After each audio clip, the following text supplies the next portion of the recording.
Gallagher here. If you want to grow your channel quick and easy, subscribe and smash that notification bell, because I share with you all the tips, tricks, and strategies that I use to grow this dead channel from 0 to thousands of subscribers and became a YouTube partner in just a matter of months. And if you want a shout out or you just want to share your channel in a comment below, go ahead. Some of my videos get tens of thousands of views, so I hope it helps you out. All right, you crazy kids, let's talk about watch time and why it's so important and how to get more of it. So if you're not a partner yet, then you definitely know how important watch time is, because you need to accumulate 4,000 hours of it, or otherwise you don't qualify for YouTube partnership program, and we don't want that. So I'm here to give you 4 tips. I know I said 3, but I decided to give you 4, so you're welcome. If you've already got 4,000 hours, you're already a partner, then this can help you too, obviously, because then you can get more exposure to your videos. People will see more ads on your videos. If you have a bigger video, then they'll have to be exposed to more ads. You'll get more money. So it's just good all the way around. Okay, so for tip number 1, this is really easy to do. All you're gonna do is go into your analytics, and once you're there, you know what? Actually, we'll just go into my account and we'll just do it live. We'll do it live right here. We'll do it live. F it. Do it live. Okay, so basically all you gotta do is click on Creator Studio. And then once you're here, you're gonna go over here to the left and you can look at analytics. Just click on that.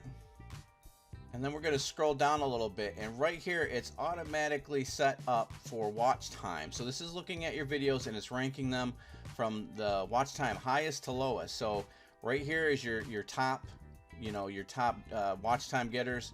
So basically you can do a couple things. One, you could just go to your best watch time videos. Those are the videos that people are actually watching and hanging out and checking out the whole thing. And you can look at the video yourself and try to determine what about that video is getting you so much watch time. Did you say something at the beginning of the video to hold people's interest, or use a hook, which we'll talk about in a minute? Did you set the video up in a certain way? Is it a storytelling video? What type of video did you do to get that watch time, and then just make more of those type of videos? The other thing you can do is to push more traffic towards those videos. So how you would do that is, in another video that you create, or future videos that you create, you can point to that video right at the very beginning of the video, say, hey, in case you missed it, I did a video the other day I think everybody should see, and it's this video, and then try to prompt them to go check that video out next, or even put a link in the current video that you're doing at the time and have them go there. And then using end screens at the end of your video, have one of that video pop up, and then they might click on it and go to that video next. So really it's just finding what already is working for you and doing more of it, or pushing more traffic towards it.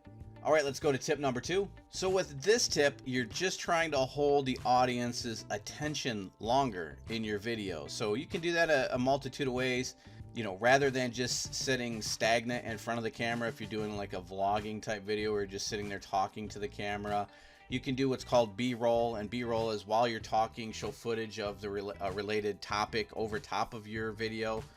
So rather than seeing you, they're hearing your voice and watching something else happen. You can do jump cuts where you're kind of jumping from different camera angles. You can use a slow zoom effect. Ultimately, you just want to use a lot of different edits, and you want to do an edit at least once every 10 seconds or so.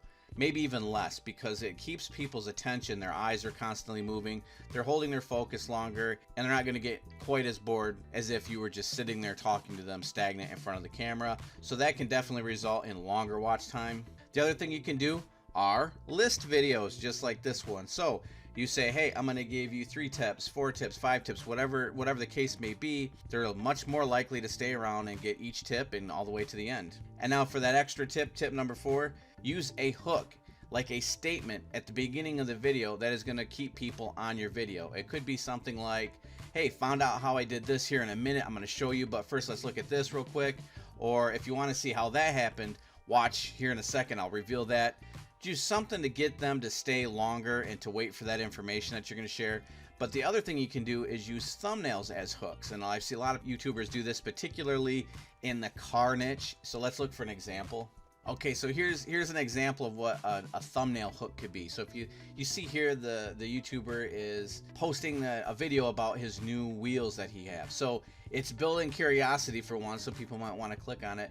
But I have a sneaky suspicion if you did click on it that he's not going to just reveal the rims right away. He's going to tell a little story about where he got the rims, how, you know, maybe show the old rims, maybe say, hey, look at what these rims did to the looks of the car. So let's look at it before, whatever, to kind of drag out the suspense and keep you there.